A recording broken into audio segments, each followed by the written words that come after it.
Do we need to record it? Yeah, we're We're gonna start on. with you just smiling on the screen. I think that's a perfect way to start this one. If you Love know Ben that. Watson, he's got one of the biggest, brightest smiles in the universe. You hop on a call with him, you're gonna leave just full of energy, and it's probably partially his good looks and his charisma, and his jawline is just it's out of this world. Um, but yeah, he's a WEC method guy. He's an ATG guy. He's an MMA fighter. He's probably going to get back into that one day. He's definitely not a guy you want to get into the ring with or even piss off in any way. Yeah, he's a good friend of mine, huge mentor, and he's he's very knowledgeable. Like he goes deep in breath work, but he loves studying everything. He's shown me so many unique exercises. I can't even really describe. Like he's just got such a unique flair on movement and and on training. So Ben, thanks for coming. I'm super pumped up for this one. Thank you so much, Max. That's awesome. What a great rep. And yeah, just off the back of that, I guess my whole ethos of what I'm trying to do is as a martial artist, I'm trying to biohack or test things out myself and get results or through experience figure out how to be optimally living with energy, but also have that understanding of how do I optimize and be productive throughout my day so that I'm not wasting. And one of the, like, we just touched on a little bit of breath work, but a beautiful thing that we could just do real quickly as a little group here, just so everyone can sort of feel it, because I function off the factor of feeling. If you can tap into feeling it, it's going to have that effect of, oh, okay, I can sort of understand this better. So everyone, if you're keen, you don't have to, but just for me, take a normal, it would be great for Garrett. Get that sleepiness out of your eyes. Take a normal breath in, normal breath, like a passive exhale out, and pinch underneath your nose, not on top, underneath, and just hold. We're just going to hold for 15 seconds. Okay, I'm sure everyone can do that.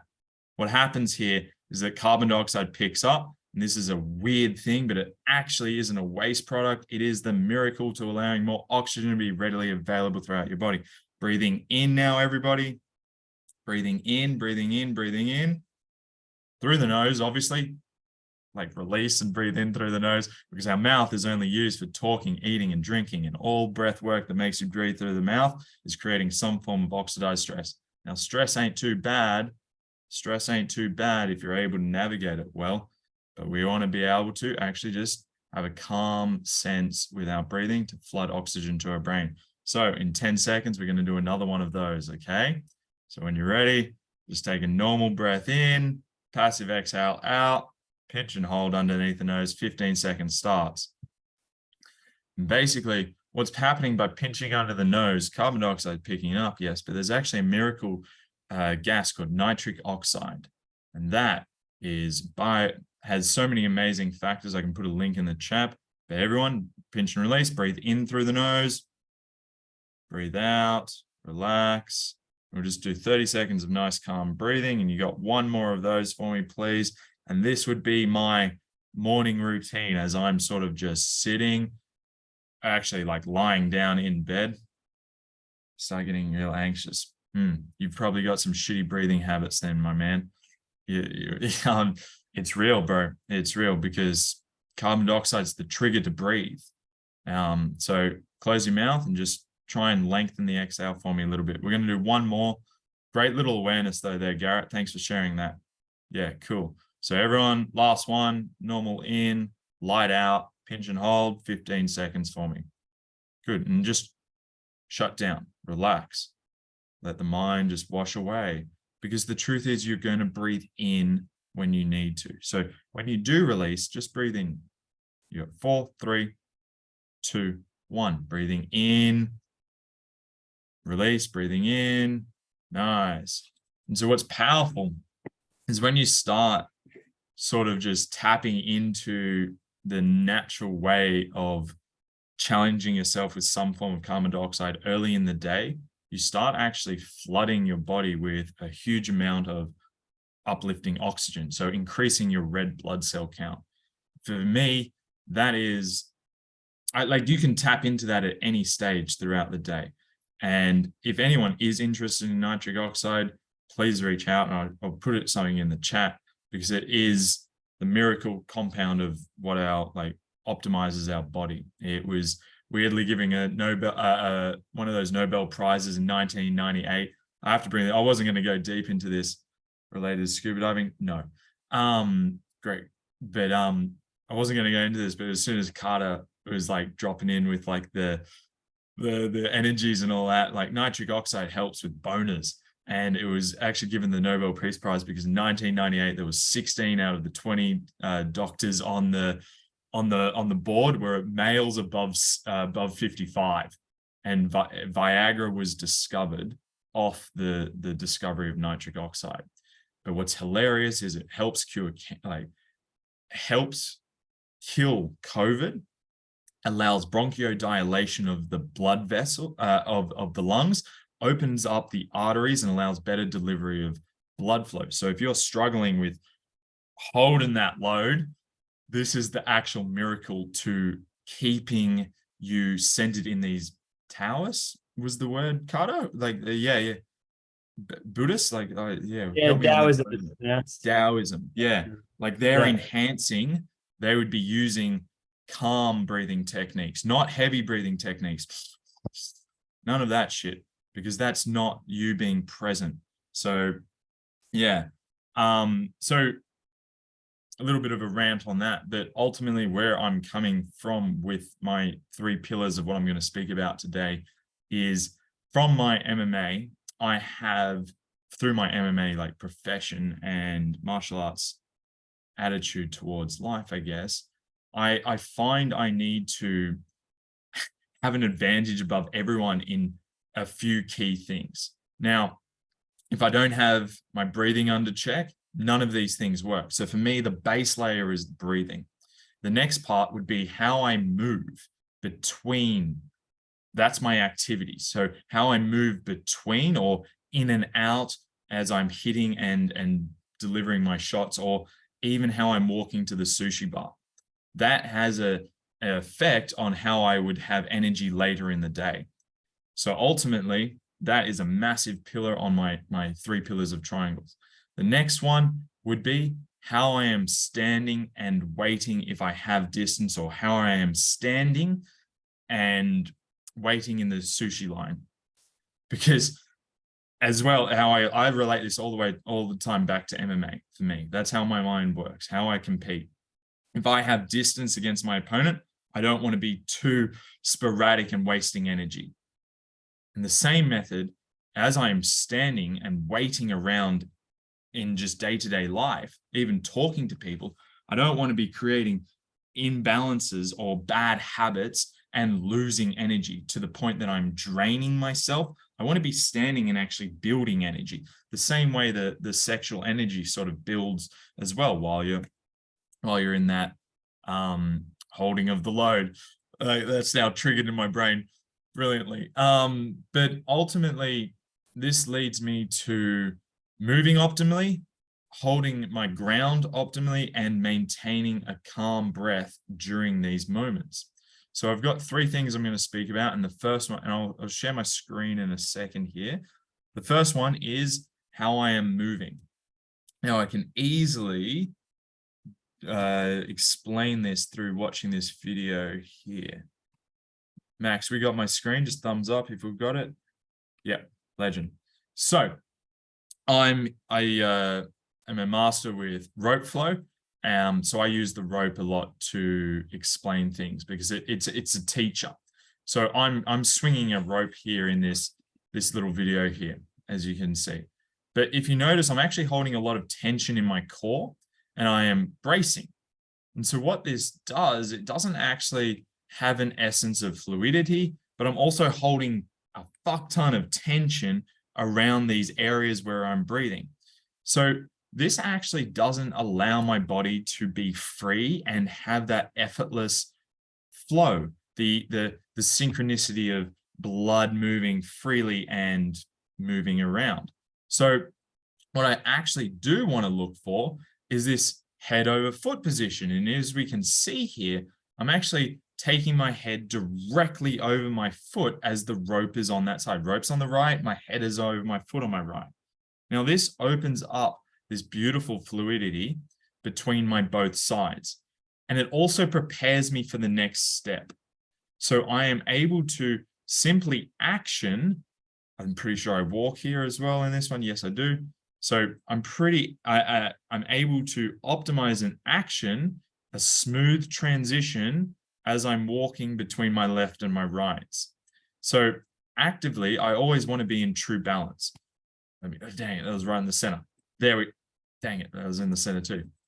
But if I'm able to have that alignment of my head over my foot, I'm loaded on one side, so that makes the other side of my body free to do what it needs to do, which is usually place that next step. Now, as we not are all MMA fighters, this would be a great thing to start actioning in just your walking. Now, next time you're walking up a hill, that's when you would feel it the best. It would just let that head shift 15 degrees over your foot. And what you'll find is a beauty in your balance. And that is what I'm trying to sort of get across here, that we want to be able to find balance in positions and even our breath, the way that we breathe with our breathing muscles and our lungs, find that balance of homeostasis and calmness so that we can show up and have more energy for these big tasks or our study or our training sessions. We don't want to be drained. So yeah, what this like simply starts putting us into is a flow state as well, because you're no longer tense and bringing tension around your body. You're now becoming free, and blood is better when it's circulating. It's better when it's allowed to travel around the body. Our limbs are, especially our biceps and the rest of our arms, are just transporters of blood. There shouldn't be a bicep squeeze all the time unless we're trying to flex on whoever we're trying to mate with. So ultimately, I would just like to preach about how to actively move to optimize your daily movement patterns. This for me is a fun little biohack, because you start to actually get gains very, very quickly that can lead to better productivity, better energy, better life, because now you're actually able to move with confidence about where that next step is going, instead of holding tension throughout your whole body. Is there any questions on that? Because that sort of breaks a paradigm for a lot of like linear weightlifters. And yeah, like I'm a coach of rotational movement, and rotational movement training, that is my one thing that I am an absolute master and specialist in, is how to rotate our body. And we could get deeper into the elements of, okay, well, if I wanted to rotate my wrist completely, how far can I rotate that? And how far can I rotate that? Well, that's complete supination in the hands, and that's complete pronation. What if I rotate one way and rotate one the other way? Well, then I've started to actually lengthen my body. And something that everyone else can action as well real quick is just have a hand out in front of you. Yeah, love it, Garrett. Have a hand out, reach out in front, and feel that this is not as long as when you actually start to rotate the wrist into the body there. And what this does is this fascially integrates your muscles and all of the tendons and ligaments. So a normal flat hand, but then you actually flex the wrist and lengthen through the top there. Give me some thumbs up if we're all feeling this. Like there's, yeah, right? There's some length there that we can actually start actioning. So what's cool about this is that we've actually got a bigger like extremity use of our body. And the same way that I'm like trying to like say, like, get that head over that foot. Well, that's a part of our rotation. Where's that stemming from? That's rotation of the spine. So you can add elements of rotation to your heels. Your knees go in, heels go out, or knees go out, heels go in. But if you wanted to feel it right now, if you wanted to have that feel, create a supination, hold a bowl of soup in one hand, then pronate the other hand over the top and just like tap the fingers over the top here and just try and find that head over foot position on the side that's supinated, and see if you can access something muscular wise in your back that you haven't really felt before. And then you could even like spin the hand more like you're wringing out a towel. And for me, as an ADD brain MMA fighter, I love just playing with this idea of, oh my gosh, I can wring out the towel as much as possible. I always struggle to find like this calm meditative state, but having some interesting little cues. Yeah, love it, Ethan. Love it. Like these small little cues of like, oh, what if I just like kept rotating that so much that like it just keeps rotating through. And it becomes this beautiful movement meditation that you are now doing Qigong. You're doing these Buddhist rituals or practices that like Carter was speaking about before as well. You're now accentuating your body so that you have this confidence, this like fucking prowess, and we're not just sitting here trying to be productive. We fucking know where we are. We have the ability. You can do it in either shoulder, right? I can rotate one shoulder back and I can rotate one shoulder forward. All right. And then you can seamlessly transition, and then you can get both, but both doesn't feel the length. So if you try one where one is really long and one is fully contracted, you've now got the length on one side projecting out. And then when you come to go and do your things and be study and whatever you need to do to be productive, you would actually be able to have that feedback in the back and the body and connect to these deeper senses of how to move your body.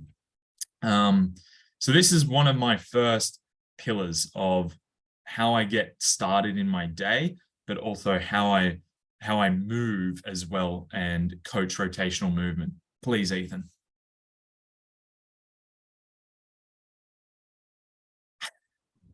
Oops.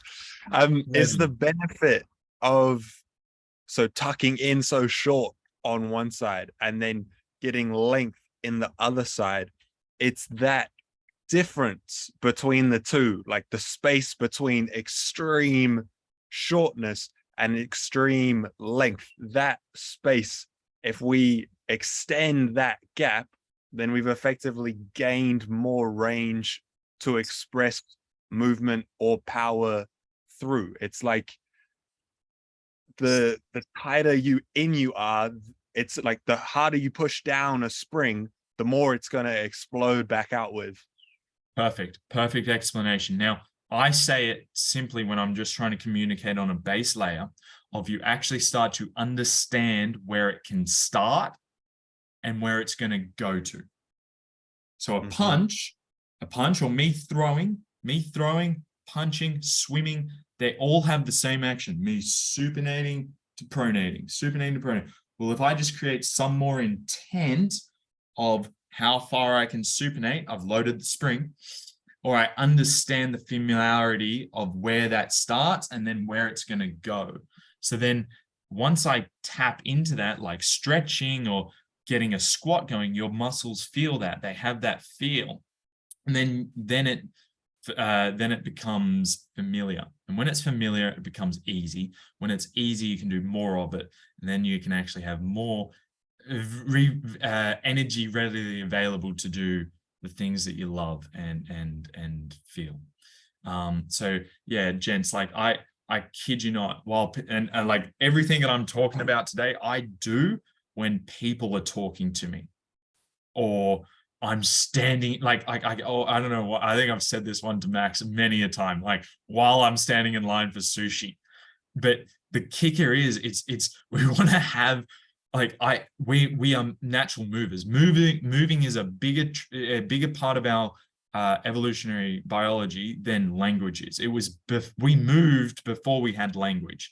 So if you're able to tap into the movement factor and just feel, yeah, like I can do that, you start to create growth, and we just want small little wins throughout the day to keep that winning mentality growing.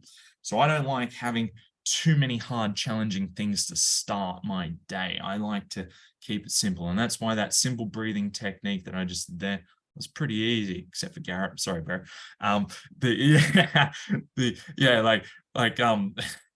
Yeah, but Garrett, like Tough, if you even hop on a couple calls with Ben, like he'll have you feeling like a boss in like 2 to 3 weeks. Like you can actually make really good progress with this stuff really fast, from my experience at least. bro. Yeah, like, hey, it's everyone's experience. No, I'm joking. I love you, but yeah, like the truth is, like, experience. It's feel it, take it with you, and that's the way that I tap in with my communication. Like, can you feel that? Can you? Okay, yeah. Can we feel that? And then that then grows into your own practice, and then you can maybe teach me something, or you can add your own spice, and then have the power of the world to your own device. So for me, that's the movement factor. Okay, like I love moving, and I want to do it optimally. So if I could just give you one thing, if anything, take your head over your foot and feel that like rotation part with your spine next time you're going for a little walk. Okay, and if it taps in, I'd love to hear. Jump on my Instagram, Ben8 Watson. You can book a free call on there. Like, hit me up. And yeah, I'd love to hear from more. So the next pillar that I'm preaching at the moment is I'm watching a lot of human beings. I observe a lot of humans. Gotcha, Garrett. I get you back, brother. And we don't know how to stand. I see people waiting around and at a bus stop, and they're just like fucking slouched, like gravity's winning, gravity's beating them down, or life's beating them out. But the truth is, it's a constant fight against gravity. So gravity is in my world and in my mind, I use gravity to train against it. So with this, I've got a simple sort of thing, and I'll share my screen here. But if anyone's heard of the horse stance, have you heard of the horse stance before? Yeah, cool. So legends. So simply put, if I'm gonna put some rotational movement behind the horse stance. Okay, that's my rotational movement guy. So I'll just share my screen and get everyone on the same page first.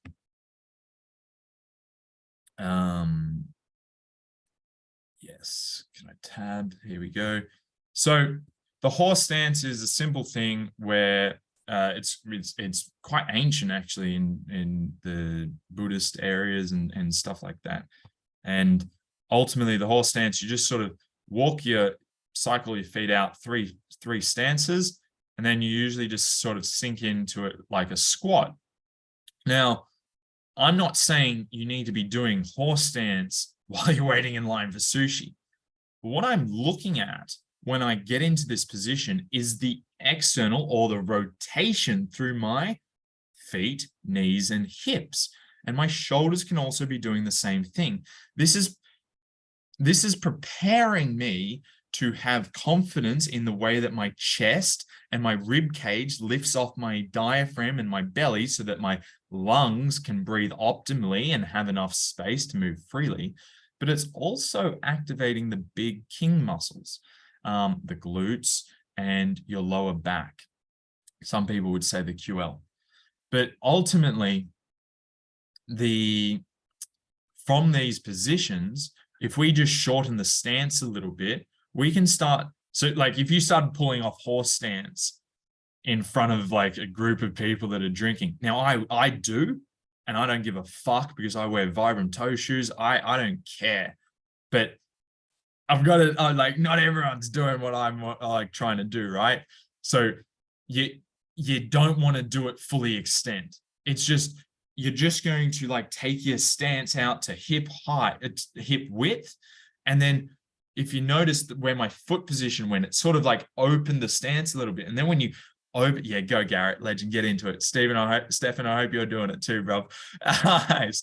long hair. I love it. So ultimately, yeah, and then through just the creating torque through the feet, that then accentuates the hips into opening them and taking us away from where we would be in this locked spine position of where we sit.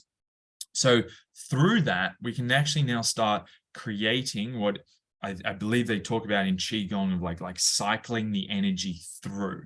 So once you start relaxing into these external rotation positions of driving the glutes on and getting the balls and the nuts up, you're starting to open up the connection through the prime movers. And we don't want to be slouching, so you would end up sitting the shoulders on top of those hips. So this is how I stand. Now, I don't have a video of doing it with a shorter stance, but if you were to train it, you would just be taking heels out, toes out, heels out, toes out 3 times, and that would find your natural horse stance position. Try and start with 2 minutes hold as you sit your ass back into a squat, and then just try and rotate sort of extra areas into your shoulders, but also your hips, where you externally rotate and get your nuts up to the roof, just like you're trying to fuck. I hope this was recorded, eh? So yeah, like standing is a key part of how we would be. I'll make an resting. Instagram reel for you on that one if you want. Yeah, fucking oath, bro. Fucking Cool. oath. That's how we fuck. Yeah, I love that. Yeah, love that. I say it with so much confidence too. Boom. So ultimately, if we're able to be standing in a position of like productivity, it's the same banner here. Building energy, maintaining energy efficiency, optimizing these things, they're all building to having a more productive life, because then you have energy to do more things you love and you're not actually fucking drained. So next time you're standing, notice, do you choose one side? I guarantee most people are like fucking leaning. They'll lean and just like, dude, you watch. I hope people. I'm keen to hear some messages. Like you'll pick up on people just being like, that guy can't fucking even like stand properly. And these are the conversations I like having, because I like having humans in my environment that are hard to kill and building strong human beings. So yeah, any questions on that? Like before I keep sort of building into the summary. But any questions about like how to horse stance or anything? Garrett, you felt that? Stefan, did you feel something there? Anything you'd like to just bring up? No? Yeah. Yeah, I can bring something up. So I used to have like super tight hips. They're better now, but they're still, even when I'm doing the horse stance, like I like tilt my like pelvic bone out. I can still feel my hips and like my groin area just be super tight. So I think doing that just every morning or throughout the day will help open that up, because eventually I want to get side splits, but I mean, the groin. Get your hands on your bum. Get your hands on your bum, because your bum's going to be weak as piss, and you want to start squeezing your left, your right, then together. Because ultimately, if your those areas are tight, bro, it just means that your glutes aren't doing enough work. Okay. Get up a call with me later, all right, legend? Yeah. So you create the mind to muscle connection. Hands on glutes, right, left, together, left, right, together, right, and just rock that with your morning. And then if you were able to populate more oxygen using that simple, there's so many different breathing techniques, but the one that I just did at the start there, that would be a great way to start getting the blood flow, circulation happening to the areas that are needed, because your body is a perfect survival mechanism. It has, like, red blood cells are like Navy SEALs. If there's an area that is laying dormant, it doesn't leave a man behind. It's going to send the resources to the area that it needs.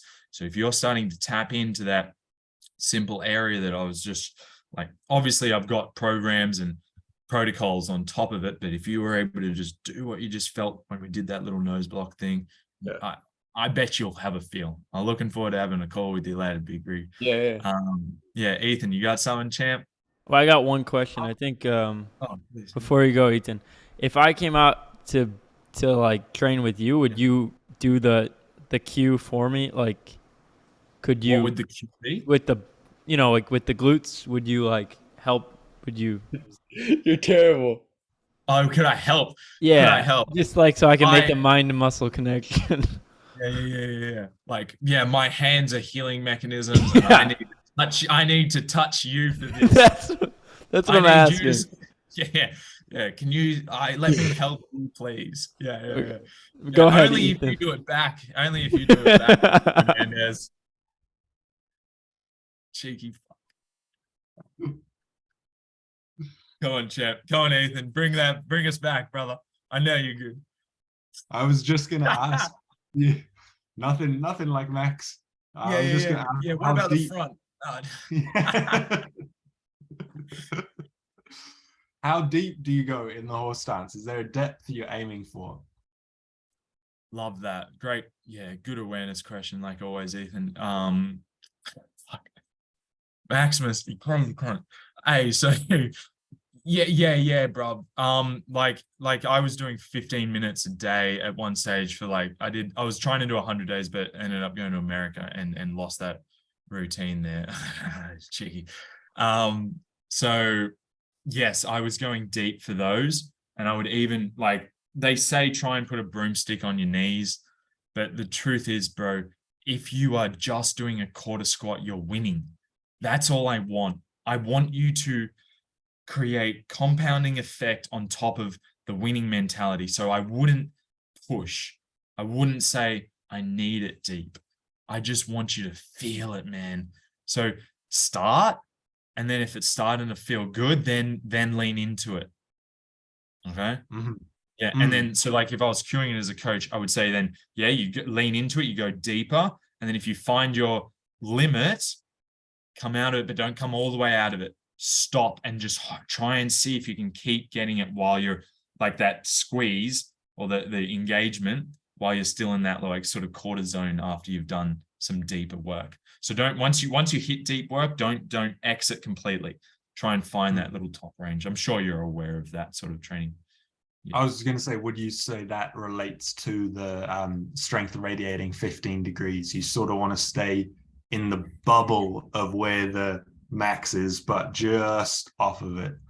Because you don't want the body to have a fear response, right? Like you push into the hard point the whole time, and then you end up seizing up more because the body's scared of the new position rather than feeling safe in the new one. Yes. Bro, like 100%.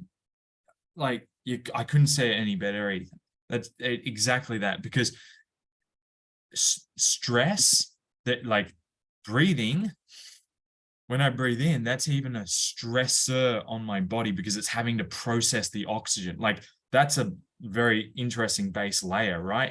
And so like there's enough stress already throughout our body and our day-to-day life. So if we're able to just find that, like I call it the Goldilocks zone, right? You just want to fucking feel good, man. Like we don't always need to fucking smash it, but like I'm the sort of guy that loves to take it a little bit far as well. So yeah. Perfectly said though. If I could just encapsulate that, can we put that also on as the YouTube clip? Get you to rate my stuff. Is that your final pillar, or do you have more pillars? So the final pillar would be the breathing, and basically that comes into a simple thing, right? We felt it just before, increasing the carbon dioxide. I'm going to share my screen one more time. So what's hilarious is carbon dioxide is not a waste product, right? We know that carbon dioxide is actually allowing oxygen to be more readily available through our body. Now, what happens is we breathe in oxygen, and if everyone took in a deep breath right now, there would be pressure put on your heart to make it increase, like the space around your chest cavity decreases, putting pressure on your heart. Well, that's good because it brings now oxygen into the red blood cells. The red blood cells then get delivered to the organs. Now, if carbon dioxide is not present, that red blood cell will keep just circulating around. Now, if carbon dioxide is present at the organs or whatever, the carbon dioxide gets on the red blood cell, and guess what happens? The oxygen gets off the red blood cell, and goes delivered to the organs, the muscles, everywhere throughout the body. And that's where the red blood cell takes the carbon dioxide back to the lungs and the cycle continues. Is that simply explained to everyone there? Right? So if we're able to allow ourselves to have a tickle of carbon dioxide, we're actually doing massive benefit to ourselves. The last thing that I want to add on top of what Ethan just basically said is we actually only want to be breathing light. So this is where called LSD breathing, low, slow, and deep. You do not want to be taking a heavy breath. We do not want to hear the sound of our breath.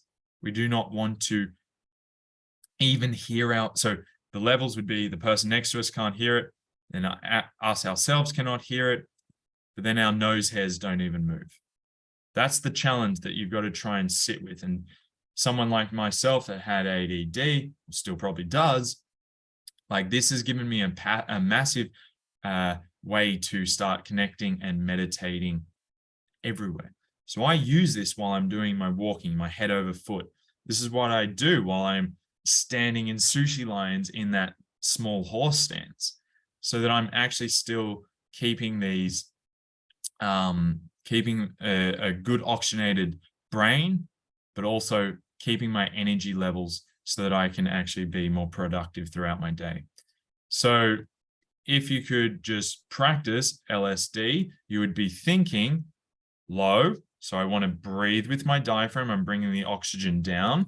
That means that there's no shoulder lift up. It's breathing down into my lungs. Low, slow, I can't hear it. And that is when the depth comes, that you're actually expanding laterally 360 degrees through your rib cage. So yeah, I hope you're able to take those 3 pillars. They're my 3 pillars that I use to maintain productivity and high energy levels throughout the day. And I use that to also, I did 4 training sessions yesterday, and we're probably going to do the same thing again today. So yeah, on top of coaching. So I am constantly checking in with those 3 pillars, and yeah, Thanks, I have man. nothing to say. Yeah, that's That me. was amazing. Glad you made us Thank you. laugh, and you put us through some actual activities. So highly always respect your speaking ability. And yeah, if Ben is very giving of his time, so I mean, he probably should be charging like $100 for these calls he does, but he's just doing them for free for now until he's, worth like $10 billion one day. But for now, I would just hop on as many calls as you can with him until he changes his Calendly link. But Ben, we're gonna move on to Cliff, who's just on the call now. And if anybody wants to stick around later and ask more questions to Ben, if he's still on or whatnot, if you gotta go, you gotta go. Thanks, brother. My Instagram is Ben8Watson. Ben8Watson. Please hit me up. I love following back and seeing great people's journeys. It's inspiring. So looking forward to connecting, and so good to see familiar faces. Ethan, we haven't connected in a while. Big John either as well. But